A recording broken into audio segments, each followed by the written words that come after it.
Good morning children. Previous video చూసారమ్మా. Previous వీడియోలో మనము వాట్ ప్రాబ్లమ్స్ ఎక్స్ప్లెయిన్ చేసుకుంటున్నాం కదా చిల్డ్రన్. సో వాట్ ప్రాబ్లమ్స్ టోటల్గా మనకి 10 ప్రాబ్లమ్స్ ఉన్నాయి. ఈ 10 ప్రాబ్లమ్స్లో డైలీ టూ ప్రాబ్లమ్స్ లెక్క నేను 8 ప్రాబ్లమ్స్ ఎక్స్ప్లెయిన్ చేశాను. కొంచెం టఫ్గా ఉన్నాయి, అంటే టఫ్గా అంటే మామూలుగా ఉంటాయి. కాకపోతే మీరు 3rd క్లాస్లో నుంచి 4th క్లాస్లోకి ఎంటర్ అయ్యారు. వాట్ ప్రాబ్లమ్స్ ఎలా రాయాలి అనేది మీకు ఇంకా కరెక్ట్ అవగాహన, అంటే కరెక్ట్ అండర్స్టాండింగ్ లేదు. కాబట్టి నేను మీకు స్లోగా అర్థమయ్యేలాగా ఓన్లీ డైలీ టూ ప్రాబ్లమ్సే చెప్తున్నాను. అదేంటి టీచర్ 2 ప్రాబ్లమ్స్కే క్లాస్ అయిపోయిందా అని చెప్పి మీరు ఫీల్ అవ్వద్దు. ఆ చెప్పిన 2 ప్రాబ్లమ్స్ అయినా కానీ మనకు అర్థమయ్యాయా లేవా అని మీరు చెక్ చేసుకోవాలి. నేను చెప్పే ప్రాబ్లమ్స్ మీరు క్లాస్ వరకు టెక్స్ట్ బుక్లో రాసేస్తున్నారు కదా, అవే ప్రాబ్లమ్స్ని మీరు హోంవర్క్ నోట్స్లో రాసి మీరు చేయగలుగుతున్నారా లేదా అనేది చెక్ చేసుకోండి. ఓకేనా చిల్డ్రన్? సో అలాగే మీరు అర్థం చేసుకుంటే మీకు ఈజీగా ఉంటుంది అనమాట. అంతేగాని అయ్యో ఇంతసేపు చెప్పిన క్లాస్ ఓన్లీ 2 ప్రాబ్లమ్స్ అయినా అన్నట్లుగా మీరు ఫీల్ అవ్వద్దు. సో నెక్స్ట్ మనం 9th ప్రాబ్లం చూద్దాం.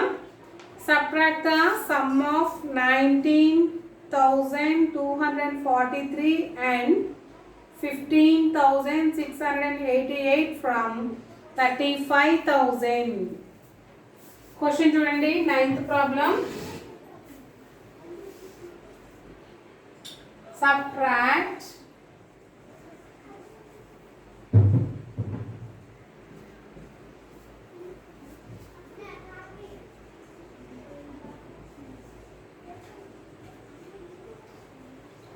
Subtract the sum of 19,243 and 15,688 from 35,000. చూడండి చిల్డ్రన్, ఇక్కడ సబ్ట్రాక్షన్ చేయమంటున్నాడు. దేన్ని సబ్ట్రాక్షన్ చేయాలి? ఇక్కడ 3 నెంబర్స్ ఉన్నాయి. ఏం సబ్ట్రాక్షన్ చేయాలి అనేది మీకు తెలియట్లేదు కదూ.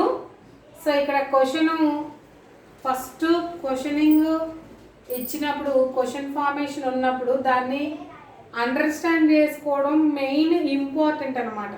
మనం ప్రాబ్లమ్ని బట్టి ఒక క్వశ్చన్కి ఆన్సర్ని ఎలా అయితే బైహార్ట్ చేసి ఆ బైహార్ట్ చేసిన ఆన్సర్ని రీటైల్ చేస్తామో, అలా కాకుండా ఇచ్చినటువంటి క్వశ్చన్ని ఫస్ట్ అర్థం చేసుకొని దాని ప్రకారం సొల్యూషన్ చేస్తే అది ఇంటెలిజెంట్ స్టూడెంట్ యొక్క క్వాలిటీ అన్నమాట.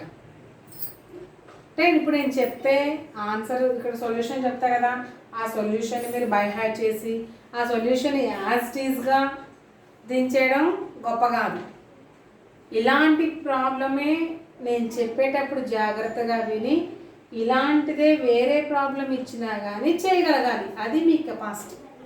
అర్థమైందా? అప్పుడు మీరు నేను మ్యాథ్స్లో పర్ఫెక్టు అని అనుకోవాలి. అంతేగాని ఒక సైన్స్లోనో తెలుగులోనో సోషల్లోనో క్వశ్చన్కి ఆన్సర్ని బైహార్ట్ చేసి చెప్పినట్టుగా మ్యాథ్స్లో కూడా బైహార్ట్ చేసి స్టెప్ బై స్టెప్ నేర్చుకుందాము అంటే రాదు. నేను 3 స్టెప్స్లో చేస్తే మీరు 2 స్టెప్స్లో చేయొచ్చు, మీరు 2 స్టెప్స్లో చేస్తే ఇంకొకరు 5 స్టెప్స్లో చేయొచ్చు. అంటే దానికి ఒక కరెక్ట్ ప్రాసెస్ అంటూ, సొల్యూషన్కి కరెక్ట్ ప్రాసెస్ అంటూ ఏముండదు. ఎవరికి ఇష్టం వచ్చినటువంటి రీతిలో వాళ్ళు సొల్యూషన్కి ఫైండ్ అవుట్ చేసుకోవచ్చు అనమాట. అర్థమైందా? సో మీరు కూడా నేను చెప్పేటువంటి సొల్యూషన్స్ని బైహార్ట్ చేయడం మానేయండి. బైహార్ట్ చేయడం మానేసి నేను చెప్పేటప్పుడు క్వశ్చన్ని ఎక్స్ప్లెయిన్ చేస్తారు కదా, ఆ క్వశ్చన్ని అర్థం చేసుకోవడానికి ట్రై చేయండి. ఇలాంటి క్వశ్చనే నేను ఇంకొకటి ఇస్తే మీరు చేయగలిగేలాగా ఉండాలి. సో ఇక్కడ ఏమంటున్నాడంటే సమ్ ఆఫ్ అన్నాడు. సమ్ ఆఫ్ అంటే సమ్ అంటే ఎప్పుడు వస్తుంది మనకి? The result of addition is called sum. Addition చేసిన తర్వాత వచ్చే ఆన్సర్ని మనము సమ్ అంటాము అని చెప్పాను కదా. సో ఆ సమ్ము దేనికి? ఈ 2 నెంబర్స్కి. ఇక్కడ ఒక నెంబర్ ఉంది చూసారా, ఈ నెంబర్కి ఈ నెంబర్కి రెండింటిని కూడా మనం ఏం చేయాలి? యాడ్ చేయాలి. సమ్ అంటే యాడే కదా. కాబట్టి ఆ 2 నెంబర్స్ని మనం ఫస్ట్ ఆఫ్ ఆల్ యాడ్ చేయాలి. యాడ్ చేసిన తర్వాత వచ్చిన సమ్ముని, అంటే వచ్చిన ఆన్సర్ని ఏం చేయాలి, ఈ 35,000లో నుండి ఫ్రమ్ అన్నాడు కదా, దాంట్లో నుండి ఏం చేయాలి, సబ్ట్రాక్ట్ చేయాలి అంటే తీసివేయాలి. అర్థమైందా ఇప్పుడు క్వశ్చన్ మీకు? ఈ రెండింటిని యాడ్ చేసి వచ్చిన ఆన్సర్లో దీంట్లో నుంచి తీసేయాలి. తీసేస్తే మీకు కావాల్సినటువంటి ఆన్సర్ వస్తుంది. క్లియర్ కదా చిల్డ్రన్? రైట్. చూడండి, సబ్ట్రాక్ట్ ద సమ్ ఆఫ్ 19,2004. చూడండి ఇక్కడ సమ్ ఆఫ్ ఏ నెంబర్స్కి మనం సమ్ కనుక్కోవాలి first. Some of 19,243 and 15,688. Add చేయండి. 1 9 2 4 3 ప్లస్ 2 4 3 ప్లస్ 1 5 6 8 8. యాడ్ చేస్తే 8 ప్లస్ 3 3 ప్లస్ 8 8 ఓపెన్ చేస్తే 3 4 5 6 7 8 9 10 11. So we get 11, then 11 here, write 1 and 1 carrying in the tens place. 1 plus 4 5, 5 plus 8, 5 plus 8 6 7 8 9 10 11 12 13. So 13. Then write the 3 here and 1 is carrying in the hundreds place. 1 plus 2 3, 3 plus 6, 4 5 6 7 8 9, 9. 9 plus 5, 10, 11, 12, 13, 14. So, write the number 4 here, 1. Carry. 1 plus 1, 2. 2 plus 1, 3. So, 34,931 sum వచ్చింది. ఇప్పుడు ఏం చేయాలి? Subtract. Next ఏంటి? Subtract 34,931 from 35,000. అంతే కదా? 35,000లో నుంచి దీన్ని తీసేయాలి. So 3 5 0 0 0 minus 3 4 9 3 1. ఇప్పుడు చూడండి, 10లో నుంచి 1 సబ్ట్రాక్షన్ చేయాలి. 10 ఎక్కడికి ఇచ్చిన అక్కడ జీరోనేగా ఉంది అంటే మనం ఏం చేయాలి? అప్పుడు 0లో నుంచి 1 సబ్ట్రాక్ట్ అవ్వదు కాబట్టి బారింగ్ రావాలి. ఇక్కడ కూడా నెంబర్ లేదు కాబట్టి ఇక్కడికి బారింగ్ రావాలి. ఇక్కడ కూడా నెంబర్ లేదు కాబట్టి ఇక్కడికి బారింగ్ రావాలి. సో ఇక్కడికి బారింగ్ వస్తే రిమైనింగ్ 4 ఉంటుంది. ఈ 4లో నుంచి ఇక్కడికి బారింగ్ వస్తే 10 ఉంటుంది. ఈ 10లో నుంచి పక్కనోడికి బారింగ్ ఇయ్యాలి కాబట్టి వాటి దగ్గర 9 ఉంటే ఇక్కడికి 10 వస్తాయి. మళ్ళీ ఇప్పుడు ఈ 10 ఇక్కడ పక్కన బారింగ్ ఇవ్వాలి కాబట్టి ఇక్కడ 9 వస్తుంది, ఇక్కడ 10 వస్తుంది. 10లో నుంచి 1 సబ్ట్రాక్షన్ చేస్తే 9. 9లో నుంచి 3 సబ్ట్రాక్షన్ చేస్తే 9 minus 3 6. 9 minus 9 0. 4 minus 4 0. 3 minus 3 0. So ఇప్పుడు డిఫరెన్స్ ఎంత వచ్చిందమ్మా? 69. Therefore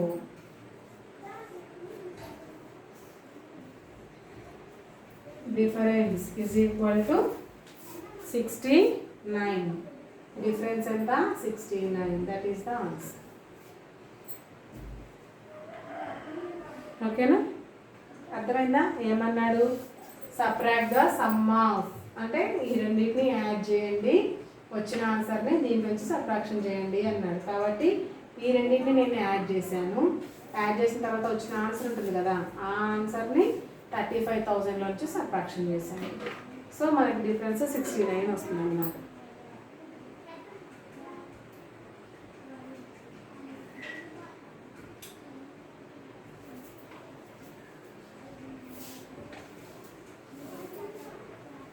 ఓకేనా children?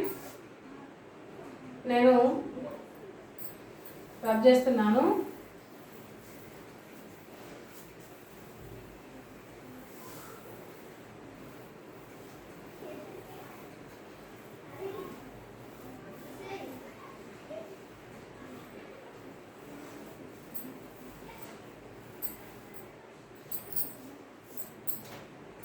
Next, on a certain day, the total number of items in a supermarket was 2,45,870. Up to 3 p.m., 1,98,347 items were sold. At 3 p.m., a new stock of 3 lakhs items was added. Find the number of items in the supermarket after the addition of the new stock. Question చాలా పెద్దగా ఉంది కదా, దాంట్లో ఏం లేదు. ఏంటంటే ఒక రోజు ఆన్ ఏ సర్టెన్ డే అంటే ఒక రోజు ఒక సూపర్ మార్కెట్ ఉందంట. ఒక సూపర్ మార్కెట్లో ఒక రోజు జరిగినటువంటి విషయం చెప్తున్నాడు. సో ఇప్పుడు అది మనకి ఒక సూపర్ మార్కెట్ అనుకుందాం. సూపర్ మార్కెట్ అంటే ప్రతి ఒక్కటే ఉంటుంది, ఒకటి ఉండి ఒకటి లేదు అనేది ఏం లేదు. సో ప్రతి ఒక్కటి ఉంటుంది, ఈ సూపర్ మార్కెట్ ఉంది.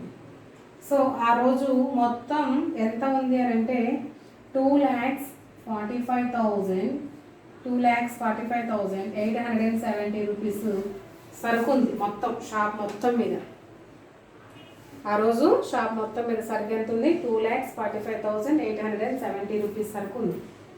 అందులో ఏమన్నాడంటే అప్ టు 3 PM అంటే మధ్యాహ్నం 3 PM వరకు, మధ్యాహ్నం 3 గంటల వరకు ఎంత అమ్మాడంటే 1,98,347 రూపీస్ అమ్మాడంట.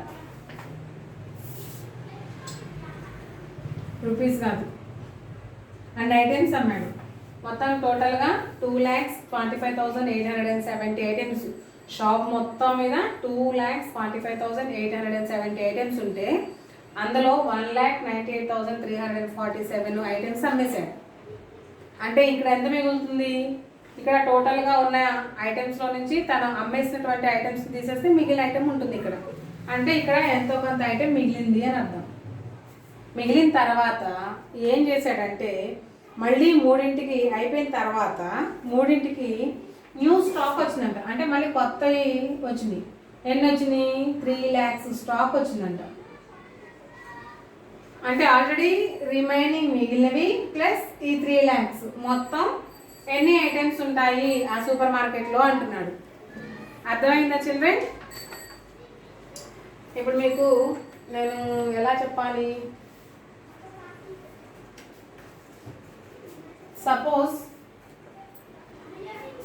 సపోజ్ ఇక్కడ మీకు ఇక్కడ ఒక బాక్స్ ఉంది. అంటే ఇది సూపర్ మార్కెట్ అనుకుందాం, మాట చెప్తున్నా.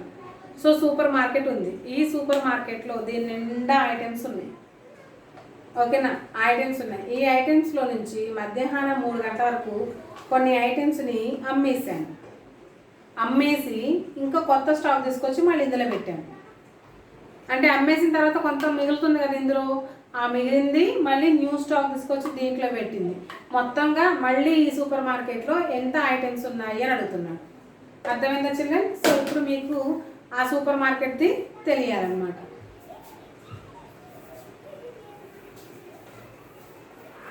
First number of items stored in a supermarket అని రాసుకుందాం.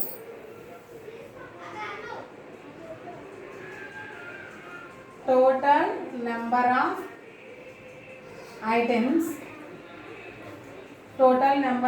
items in a supermarket. ఎన్ని ఉన్నాయి సూపర్ మార్కెట్లో? 2,45,870. నెక్స్ట్ సోల్డ్ ఐటమ్స్ అంటే అమ్మినవి. సోల్డ్ ఐటమ్స్ ఈజ్ ఈక్వల్ ఎన్ని అమ్మాడు? 1,98,347 ఐటమ్స్. నెక్స్ట్ రిమైనింగ్ ఐటమ్స్ అంటే మిగిలినవి, అమ్మగా మిగిలినవి అనమాట. రిమైనింగ్ ఐటమ్స్ 2,45,870లో నుంచి 1,98,347 సబ్ట్రాక్షన్ చేస్తే సో 2, 4, 5, 8, 7, 0 మైనస్ 1, 9, 8, 3, 4, 7 సబ్ట్రాక్షన్ చేస్తే సబ్ట్రాక్షన్ చేయాలంటే 0లో నుంచి 7 సబ్ట్రాక్ట్ అవ్వదు. అప్పుడు ఏం చేయాలి? పక్కన నెంబర్కి బారెంట్కి వెళ్ళాలి. So here 6, here 10. 10 minus 7, 3. Next 6 minus 4. 6 minus 4, 2. 8 minus 3. 8 minus 3, 5. 5 minus 8. 5 minus 8 possible అవుతుందా? అవ్వదు. అప్పుడు ఏం చేయాలి? మళ్ళీ మనం బారోయింగ్కి వెళ్ళాలి. అంటే ఇక్కడ 15 అవుతుంది. 15లో నుంచి 8 సబ్ట్రాక్షన్ చేస్తే 7. నెక్స్ట్ 3లో నుంచి 9 సబ్ట్రాక్ట్ అవుతుందా? అవ్వదు. అప్పుడు మనం బారోయింగ్కి వెళ్ళాలి. 13లో నుంచి 9 సబ్ట్రాక్షన్ చేస్తే 4. 1లో నుంచి 1 సబ్ట్రాక్షన్ చేస్తే 0. సో ఇప్పుడు రిమైనింగ్ ఐటమ్స్ ఎంత ఉన్నాయి అంటే సూపర్ మార్కెట్లో అన్నిటిలో కొన్ని అమ్మంగా మిగిలినవి ఇవన్నమాట. మళ్ళీ న్యూ స్టాక్ వచ్చింది కదా. So new stock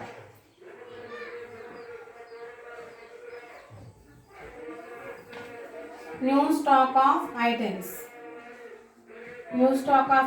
is equal to ఎంత? 3 lakhs.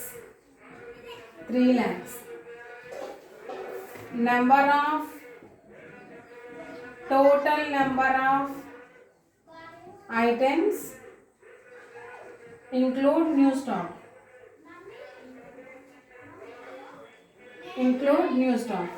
ఎంత? 3 lakhs కి మనం 47,523 యాడ్ చేయాలి. సో యాడ్ చేయండి. ఇక్కడ 3 lakhs 1 2 3 4 5 3 2 5 7 4. నెంబర్స్ తక్కువ ఉన్నాయి కాబట్టి 1 స్పేస్ నుంచి చేసుకున్నాం. ఇక్కడ నెంబర్స్ ఈక్వల్గా ఉన్నాయి కాబట్టి ఇటు నుంచి చేసుకున్నాం. సో వీటన్నిటికీ యాడ్ చేయాలి కదా. బారింగ్ తెచ్చుకోవాల్సిన అవసరం లేదు, డైరెక్ట్గా యాడ్ చేసుకోవడమే. 0 + 3 3, 0 + 2 2, 0 + 5 5, 0 + 7 7, 0 + 4 4. నెక్స్ట్ 3 అంటే 3,47,523. Therefore total stock is 3,47,523 అన్న ఐటమ్స్ ఉన్నాయన్నమాట. చూడండి చిల్డ్రన్ ఎంత పెద్దగా ఉన్నాయో కన్ఫ్యూజన్ అవుతాయి కదా. అందుకే మీరు ఏం చేస్తారంటే క్లాస్ వర్క్ ఇక్కడ మీరు టెక్స్ట్ బుక్లో రాసినా కానీ తర్వాత మళ్ళీ ఇవే ప్రాబ్లమ్స్ని హోంవర్క్ నోట్స్లో ఎక్కించుకొని ఇవి చూడకుండా చేయడానికి ట్రై చేయండి. ఓకేనా? సో చూడకుండా చేయడం వస్తే మీకు ప్రాబ్లమ్స్ వచ్చినట్టే. క్లియర్ కదా చిల్డ్రన్? నేను ఈరోజు మీకు 10 ప్రాబ్లమ్స్ ఎక్స్ప్లెయిన్ చేశాను. సో ఈ రోజుతోటి మనకు టర్మ్ సిలో పార్ట్ సిలో మ్యాథమెటిక్స్ కంప్లీట్గా అయిపోయిందనమాట. సో పార్ట్ సిలో మ్యాథ్స్ టోటల్గా కంప్లీట్ అయిపోయింది కాబట్టి మనం నెక్స్ట్ బుక్లోకి ఎంటర్ అయిపోదాం. ఈ బుక్లో ఈ వర్డ్ ప్రాబ్లమ్స్ మీరు నోట్బుక్లో రాసుకోండి. అవి నీట్గా రాసి క్లియర్గా కనిపించేలాగా ఒక ఫోటో తీసి నాకు వాట్సాప్ చేయండి. అవి రైటర్ రాంగ్ అనేది నేను మీకు ఎక్స్ప్లెయిన్ చేస్తాను. ఓకేనా children? Next class will be tomorrow. Continue. Bye children.